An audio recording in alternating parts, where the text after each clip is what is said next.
Hey everyone, and welcome to the All Elite Zone podcast on YouTube and Twitch. We are here for our very special interview with wrestling legend, one of the most, even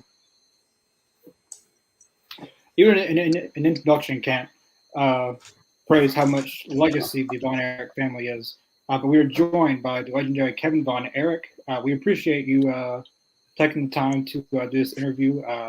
We've all been talking about the Von Erich family on here for quite some time, and it's a pleasure to have you on. Well, it's a pleasure to be here. How are you today? We're doing pretty good, it looks like. Doing good. We are all well. We're better now. Yeah, me too. I'm trying to work the sound. Can you just count to three for me, will you? You guys give me a little. Hello? 1, 2, Can you hear? Yep. 1, 2, 3. 1, 2, 3. All right. I think we're all right. All right. Yeah, I guess we'll go around, and us, so we definitely appreciate you being on and taking the time out of your day to do this interview. The first question I want to ask you, so you've seen the movie Iron Claw, right? I would assume you have. This movie is about you, but have you seen the movie Iron Claw? Yeah, I have seen it. It's Oh.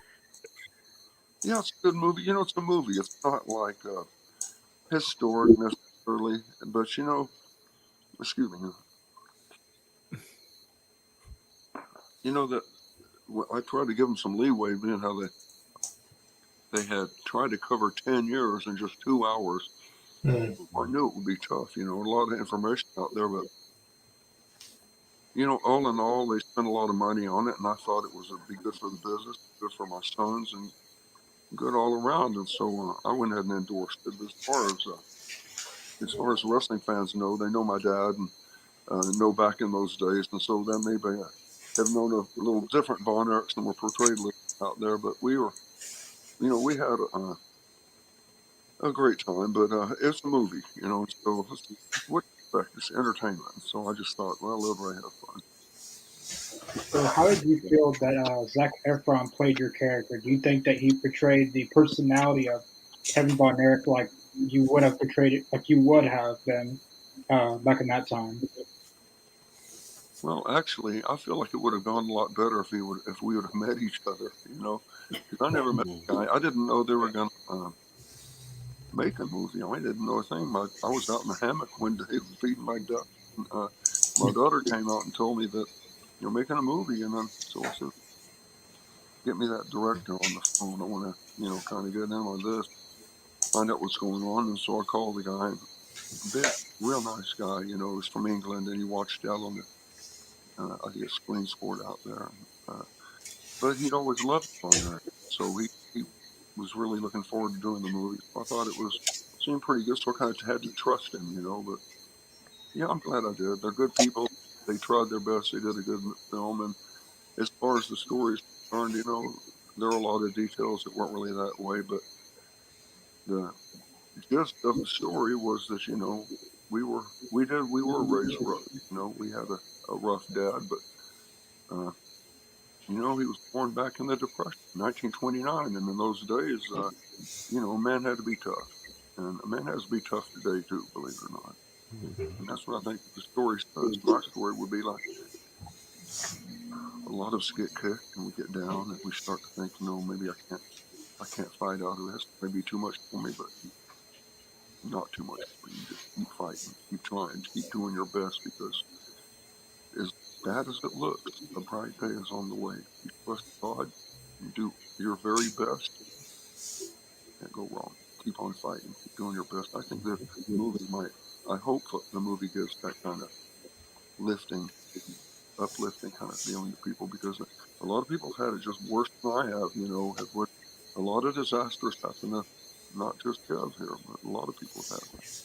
So, just keep it up, because the bright day is just keep trusting God, keep doing your best, and you won't lose. I can give you my word on. Hear, hear. Right. Mr. Von Erich, my name's Adam. Pleasure to meet you. Huge fan of you and your family. I I just have one question. I know we talk about your wrestling career, but many people don't know you played football in college. And I wanted to know about your experience before you got into professional wrestling. Did you do any other sports in high school? But besides football, did you do high school wrestling? I just want to know other activities you were involved in.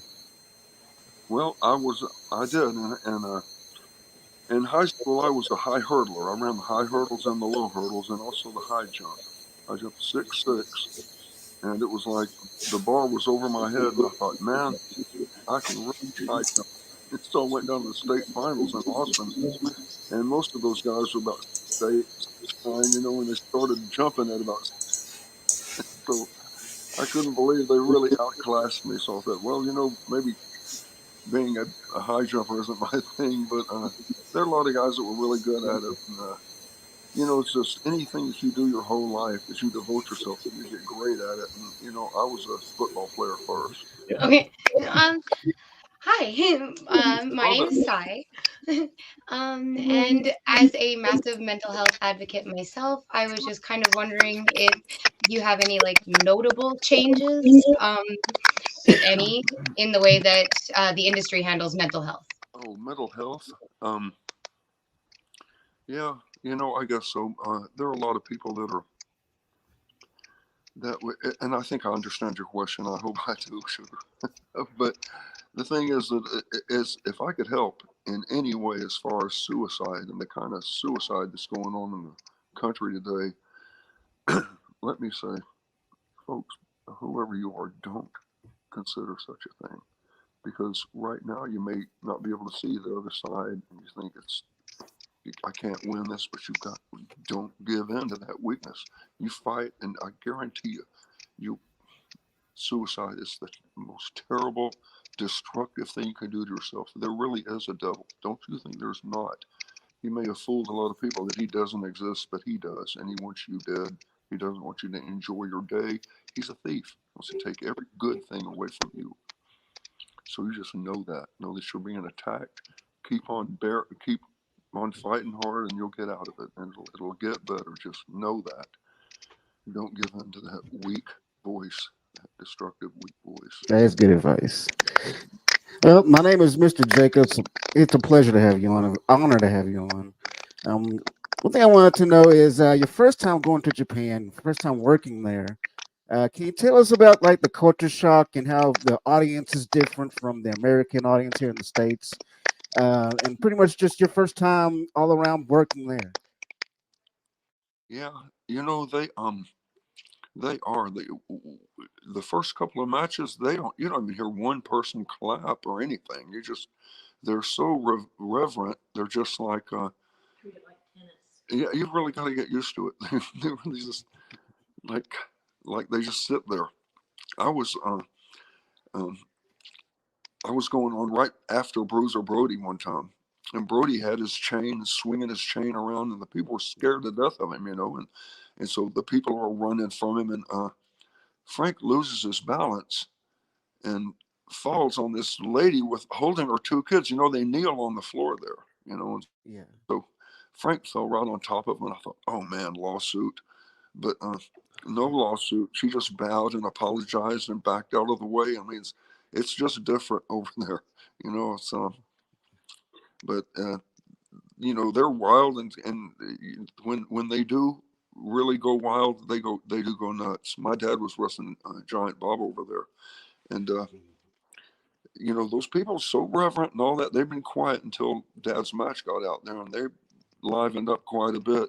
And he was going to the back, and this guy stabbed him in the top of the head with a ballpoint pen, those big pens.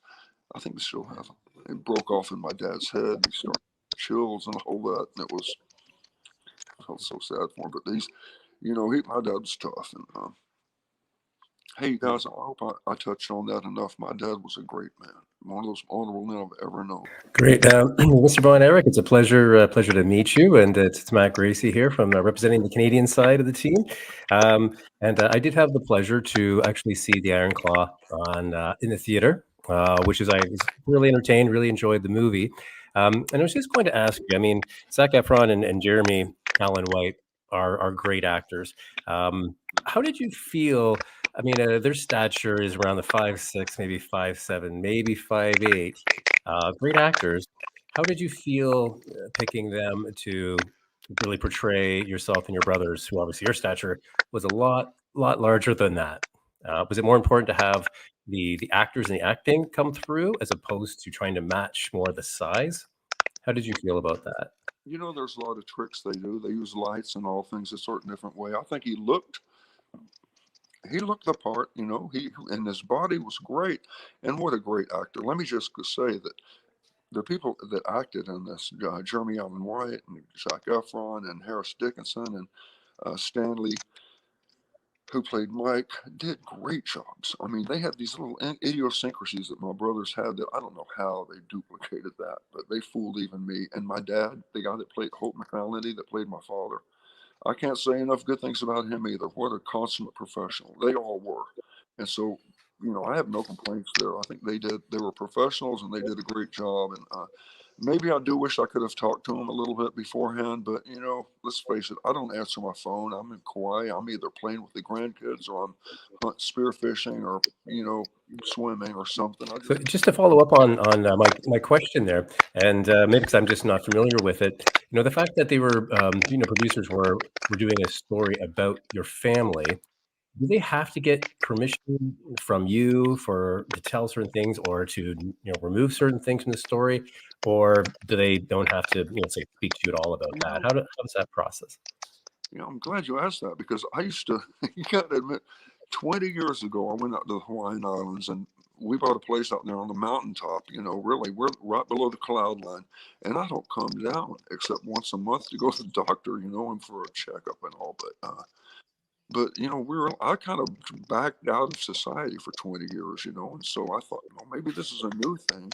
Maybe this is because I even has a toy out for sale that says Kevin Von Erich on it, but it's got his face on it. So I'm sure that would have really not been legal back in my day, and you know, and as far as doing a movie, but it very well could be, guys, that I'm a part of the public domain because I've been on the air for 40 years, you know. And at least 40 years. I started 40 years ago. And so, you know, I'm really not sure, but I'm not the type of person that sues people, you know. I want everybody to do the best and do well. And so good for them. And no complaints here. Great. Well, thanks for that. All right. Mr. Von Erich, this 8-year-old kid sitting here inside of me is going crazy right now. Watching you every Saturday morning. My first memory of you was not world class. I want to say, and I could be wrong on this, was Georgia Championship Wrestling. You had came in and wrestled Jimmy Snuka. I don't remember the outcome of the match. I just remember the big deal they made of you being the first one to kick out of the Superfly Splash, if that brings back any memories for you at all. But, you know, I watched the timeline of the movie, and, you know, like you said, it's entertainment, but what it brought back for me was a lot because you know, as a child, you know, watching the announcements every week of, you know, whether it be, you know, the different tragedies with you guys, and then of course Gino, and then, you know, also 2 years ago, you know, I back then I was like, man, oh my God, you know, how is this family still going? And 2 years ago, I lost my 19-year-old daughter to a car wreck, and it's just. The movie brought back some tears between going, you know, like you said earlier, you know, you got to pick yourself up and you got to keep going. Yeah. And I will say, just watching everything that I've been watching here over the past, you know, I asked them earlier if I was the oldest one in the group. We didn't really get a chance to finish. The reason I asked was I was going back and thinking of all the territories that I watched growing up, and, you know, seeing you on AEW programming. In my opinion, World Class was the closest thing back then that we had to what we have as AEW now. World Class was always so action-packed to where the rest of them were kind of an infomercial with talking to the arenas. You know, you'd have your matches, you know, here and there, and maybe a mid-card main event at the end of the show. But World Class was action from start to finish. That hour at 11 a.m. every Saturday morning in Martinsville, Virginia. And just, I'm telling you, you've been an inspiration, whether you were out of the limelight for 20 years or not. You picked yourself up. You got a beautiful family. And seeing you on AEW Rampage coming out with that smile on your face, Now, I will say, I don't know if you noticed it or not. If you go back and watch that, you were smiling all the way down the ramp. But as soon as you got in that ring and put that iron claw on, snapped back into Kevin Von Erich, the pro wrestler. And it warmed my heart from somebody that's been watching you since I was very young. And Okay, where'd we leave off? I was telling y'all about something. I was smiling going to the ring. Yeah, yes, we were talking about the reason you were smiling walking down the ramp. Yeah, but so I was telling you that before I had a show with TNA, I believe, Misty or Dixie Carter, remember? And Yeah. and so I ran down. It was kind of like I rescued my sons, but this time it was so far from that. I think here I am doing this now again, but I'm not rescuing my sons. They're cleaning house and doing great. And so this is a happy day for Kev. It was. Well, anytime to see, and I know it's been years ago now, and you've, lived your life and everything, but just to see everything that your family's been through, to see you with a smile on your face, because I understand. I mean, like I was telling you what I've been through. Smiles are hard to come by when you're trying to figure out that path to take and that path to keep up and make them proud as you move on, as they could no longer do, but they're still there with you. You're sure about that? Right about that, James. That's a smile is hard to come by, a real smile. And, I can genuinely say that there was a time when I thought life is too long, and now I'm to the day where I think it's too short, and I can't wait to wake up. And I'm playing with grandkids all day. When they grabs my finger and says, "Let's play monster trucks, Granddad," I just cancel my appointments, That's the real I do meaning of that life these first. days. Absolutely. Yeah, I'm happy. Yeah. And I I'm will happy. say, as a fan and as a collector, you were talking about them putting out a figure with Zac Efron's face on your name. If you ever get with a toy company and put out a 5-pack of the, your dad and the 4 of you guys with the success of the movie, you'll get my money. I'll buy one. Okay, thanks, Jason. I appreciate that. So my next question is, you were on Rampage, you and your sons. What did you think about AEW? You were with Orange Cassidy and a few others, but what did you think about AEW being there and experiencing AEW for the first time? Well, it's been a while since I've been to a wrestling match, really, and I was really impressed. I mean, it didn't seem like there was any, and I didn't see it anyway. Guys seemed all happy, and the catering was great. I mean, talk about good food. I wanted to go there for breakfast. and Tony, great guy. What a nice guy. I think every company needs a guy like that. Just like, maybe you guys can remember when you first started wrestling and how you felt about it. Well, I think Tony is like that every day. It's like he's excited about it. He loves it. And so a guy like that, I don't think he can go wrong. I hope he does. Wish him the best. Yeah, follow up on that as well is, your niece, Lacey, is also a professional wrestler. So you kind of see the legacy still continuing with your boys and her. How often do you get to see her kind of perform in person and everything like that? I know you had mentioned, when you were over in TNA, you had, experienced that. I also want to know about that locker room as well, as someone who loves both AEW and TNA wrestling. Well, I don't know really what Lacey's up to. I know she's out in Los Angeles. She's got several businesses, and she's happy. She's a mommy. She's able to do both, be a good mom and be a businesswoman. So hope she's doing well. I talked to her at the movie premiere a while back, and we came out to LA for that premiere and saw her, and it was a great time. And love her to death. And, I want people to know that I don't have anything against lady wrestling, and not at all. I know I said before that I like my ladies to be soft and not say bad words and be sweet, but I mean, that's just me. But as far when it comes to wrestling, I realize there are some ladies that are willing to show up at that gym even when they don't want to and do the hard thing and work their butts off. And I got to take my hat off to an attitude like that. And so please don't think that I have anything against lady wrestlers. I admire them just like men wrestlers. But what I said before was coming from a granddaddy and a father of daughters, so bear that in mind. My next question would be, at what age did your son start putting interest into wrestling, and how did that make you feel?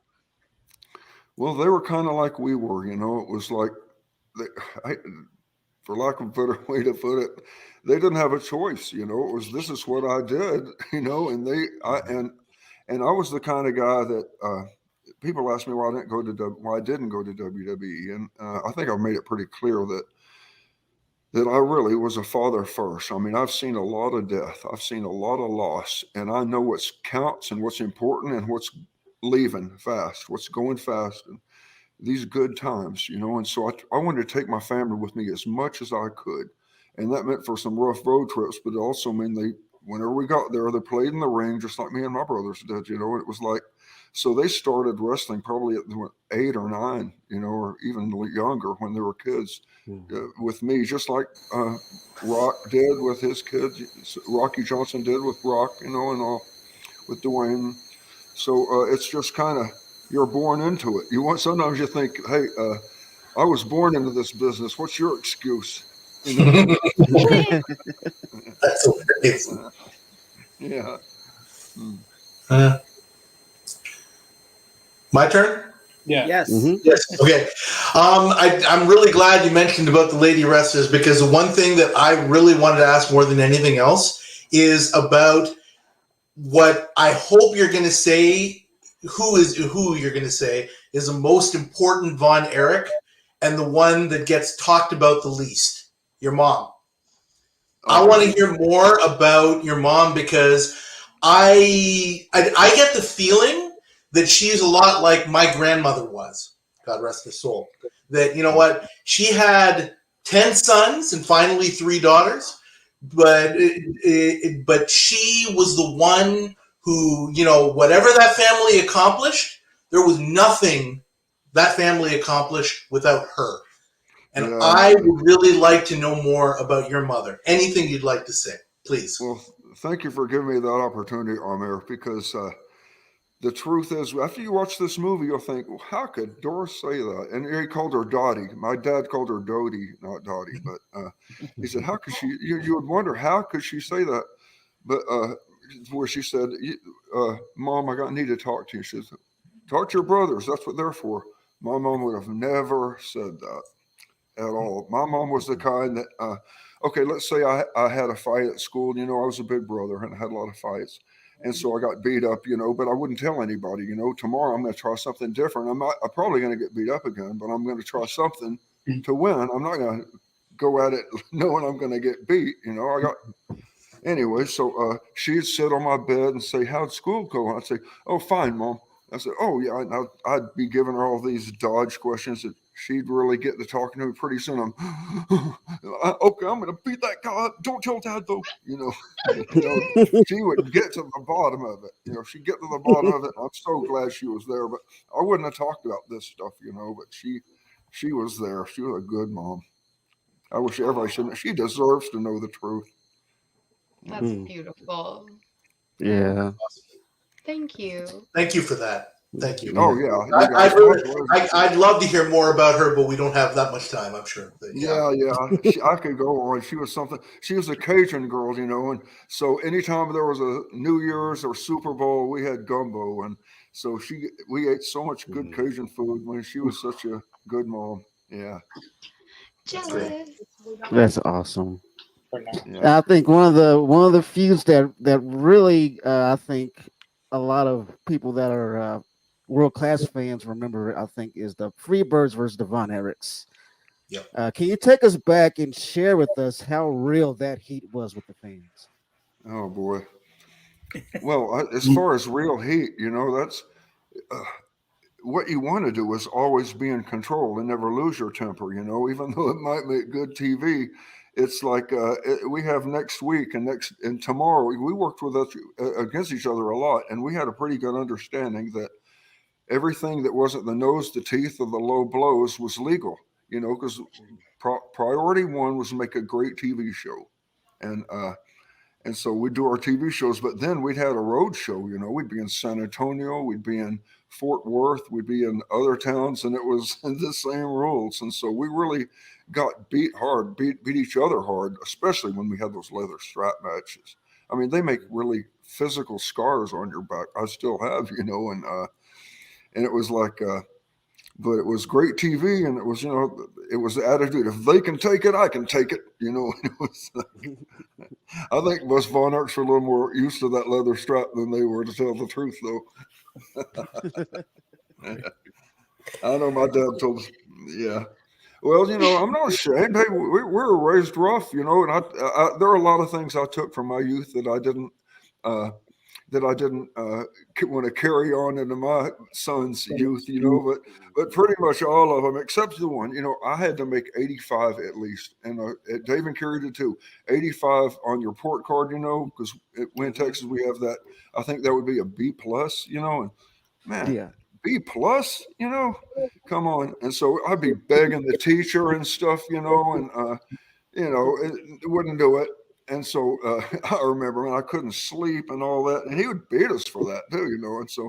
And so my sons, you know, I said, hey, you guys just, you know, try to do your best in school, you know. And you know what? They made better grades than I did. When I was trying so hard, I was making those 81s and 78s and 60s, you know.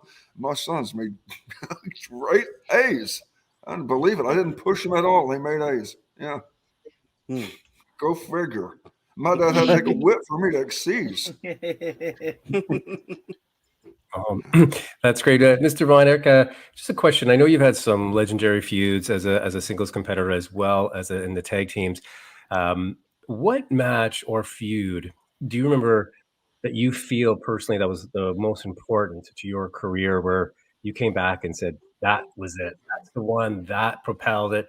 Maybe it was before Ric Flair. It's just that match that took you to that next level of that superstardom. Well, you know, after we had the Freebird run, Michael Hayes and I were old tag partners from Atlanta Wrestling, you know, and it was his inspiration for our music and all that with our openings, you know, and so that was great. But I'll tell you, after that, when they started using contracts, see, we'd always been independent contractors. There were no contracts. You went to I'd go to I could go to Japan, and I'm Kevin Von Erich in Japan. I go, you know, it's like I have the right to my name. We were independent contractors, and now it's contracts. It's way different. Everybody is you wrestle these guys only in this area, and it didn't used to be like that. But as far as how did you phrase your question again? What was the match or the feud that personally was the tipping point for you, where you felt that's the one for me? That's the match that, you know, propelled me, or just personally that you felt was the best for you? Yeah, it's when you said personally, because after that, after the Freebirds left, then it was because they had signed a contract with Mid-South. They couldn't wrestle for us anymore. And so we had Chris Adams, who was a good guy, really, and Gino Hernandez, who was the best of the best. I really admired that guy. He had such a talent. But I can remember the matches that Kerry and I had, because Dave was dead by now, so not just Kerry and I had, and Mike, with Gino and Chris, with Gary Hart as their partner. I'll look back on those days, and I remember getting in that ring and going all out. It felt great and loved it. And I mean, the matches were bloodthirsty and raw. I think worse, even more rough than the Freebird matches, that Chris and Gino matches. I mean, the Cotton Bowl and on. We poured it on. I mean, no holding back. And it was a lot of fun, but it was, you know, I'll tell you, this Dark Side of the Ring TV show they have, it's going to come out soon, about Chris Adams. They came out in Hawaii and talked to me about that. And so I told them, you know, they told me all this, Chris did this and Chris said that, and Chris. And I said, well, I know this. Chris Adams was always on time, and he always did what he said he was going to do.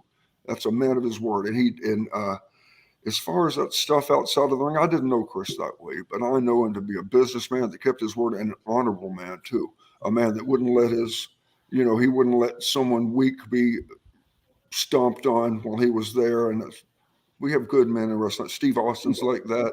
You know, guys that won't stand there like a post when they see something wrong come about, you know, step in and change it if you've got the equipment to do such a thing, you know.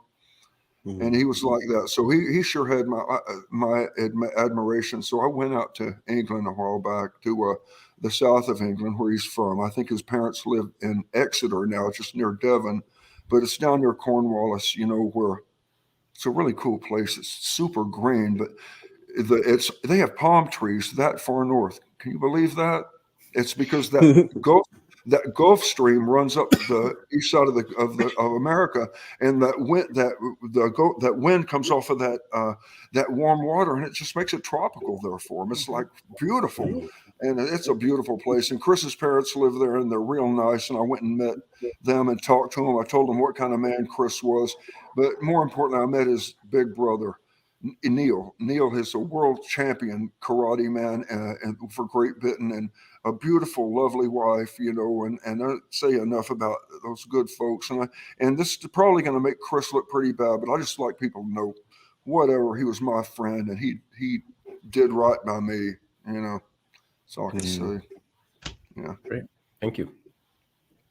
Well, I will say, going back to all the you just talked about, I know wrestling is full of opinions, but, you know, going back for all the feuds that I have seen since I started watching as a child in the 70s and the 80s, of course, the original Freebird Von Erich feud by far to me is still the best wrestling has ever seen or will see, with the emotion it got from the fans and just, you know, the heart and soul that all six of you guys were pouring into that.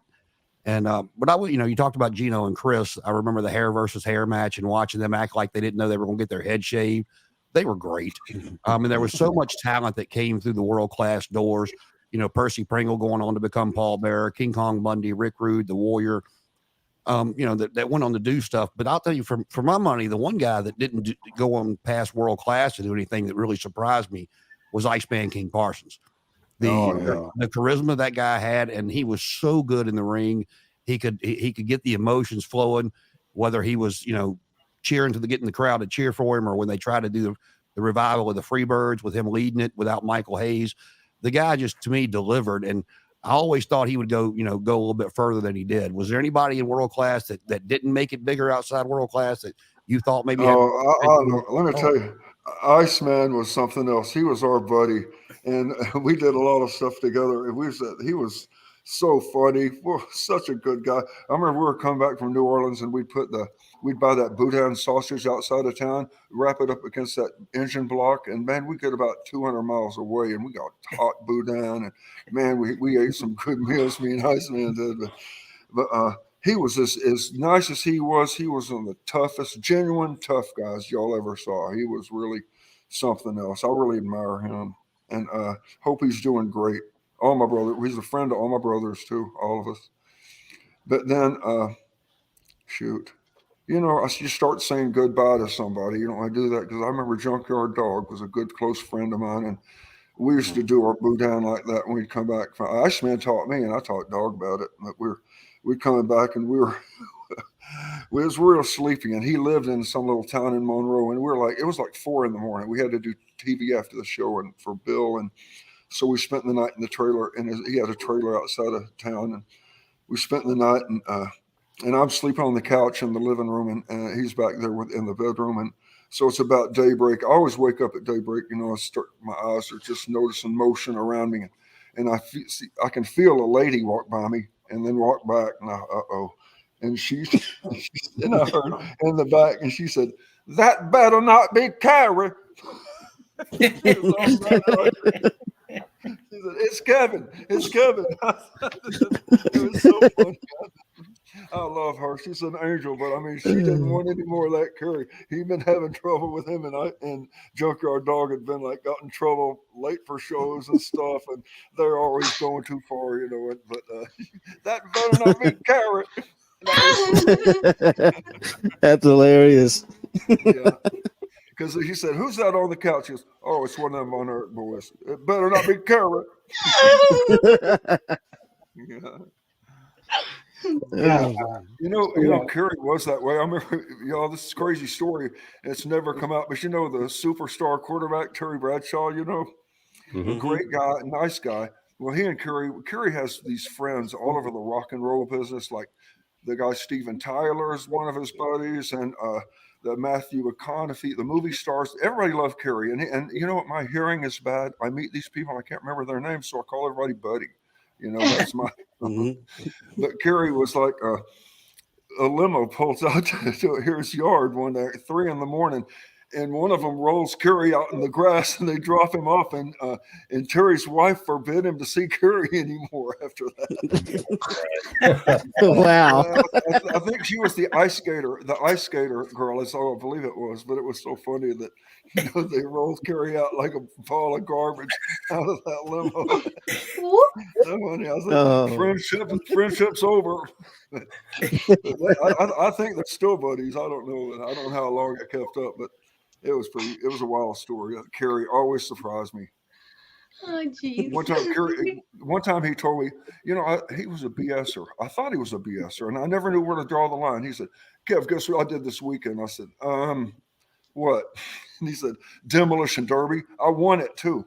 He said, oh, really? Well, way to go, man. I thought, well, he may have done this, but by now I'm starting thinking, because he had the more and more wild stories, And then I hear later, it was in the paper that it was a picture of him winning it too. So I'm like, God, I don't know when to doubt him, But anyway, yeah. Oh, he had, I have to say, I love all of my brothers, and I don't want to end it on a somber note, but I was like, I guess it was because I was the big brother, I kind of handled problems, but my brothers were so lovable, such good men. They had so many friends in this business, and everybody loved Dave and Kerry and Mike too, and I mean, Chris was too small to wrestle, but Dave, Kerry, and Mike had so many good friends. And the more you guys you talk to, you'll see people really did love them. And if anybody was a problem, it was me, but my brothers were golden. and my dad was too. And my mom.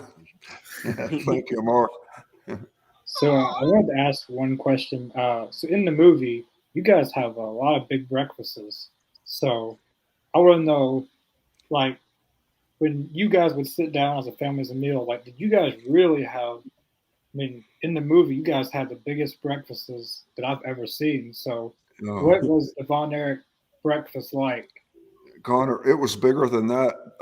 In fact, they wanted to get my dad to write a book back in the 70s or back in the 80s when we just started wrestling. I mean, it was just Dave and I had been wrestling, but Kerry's throwing the discus down at University of Houston. But up until then, we'd all lived with my parents, and we drank 36 gallons of milk a week. And they were going to write a book and call it 36 gallons of milk a week. It really was a lot of food. We'd have like 40 pork chops at once, and then we lived on acreage that was covered in blackberries. And so when we were kids, kids weren't supposed to stay in the house in summertime. You're supposed to stay outside. Right. And so we ate blackberries, so many blackberries, blackberries and chocolate milk. We lived on that. That was our favorite food. Nice. That's the athlete food right there. Growing up as an amateur wrestler, that was the athlete food for every week. Just that much food. Yeah, it's a lot of fun. Okay, dream over, redneck.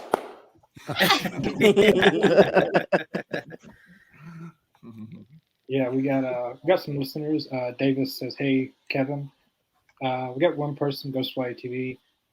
Kevin, a question I have is: after leaving such a scar, and I say scar, not mark, because scars are forever in the wrestling world, do you find any passions, new hobbies as you got older? Hobbies? Yeah. You know what? No one's ever asked me that, but I was nuts for Lake Tanganyika. I know all about Lake Tanganyika and Lake Malawi and cichlids from around the world. I always had aquariums, and so, so I guess, I don't know. I'm not getting the joke, but you're a fisher guy. Well, I'm probably known for my whatever. No one knows that I did that. That I know all the Latin names and all that for the form. And the eels. I had all 13 species of eels from Lake Tanganyika. And Mesosymbolus morii, the Plagiostomos, the Ellipsophores, the Zebratus.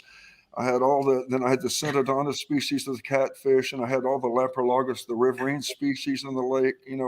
So I collected fish from Lake Tanganyika. That's pretty That's awesome. cool. Water hardness, pH, all that. Yeah. That's So an avid outdoorsman, I would say, for you. Yeah, I do. I love nature. And I told you I'm a Christian. There was a time when I was like crawling on my belly. I was like a snake. Solo after Dave died, And then with, I'm not the kind of guy that could be a Christian because my parents were. I'm just not that cut that way. I've never been a follower in my life. And so I had to know this God business. Where are my brothers at? And I was serious to know. And I really needed an answer. And that God is the type. If you seek to find Him, you will find Him. Yeah. But if it's something you can't ignore, I know it's uncomfortable. Think about dying one day, but it's going to happen. When you look down and see that lump where you used to be there, you think, now what? It's a little late to think about it. I say, think about it now. But I was like that. I had to know the truth, and nature is really. I mean, God talked to me. The Bible. When you read the Bible, you're talking to your heart. It will talk to you. God will talk to you if you pray and ask Him. Believe me, just try that, and you'll see what I'm talking about. Life is great too when you have children and marriage and love. Love is what does it. Forgiveness, mercy, kindness. I don't mean to brag, but that is the meaning to life. I used to pray and say, God, give me money, give me travel, give me fame, give me houses. That was stupid. What I meant to ask God was to give me happiness, and I find happiness in places I didn't even know I got off so much, like the ocean. Swimming in the ocean and in a current is so much different than just like swimming in a swimming pool. And at night, the fish just come up to you.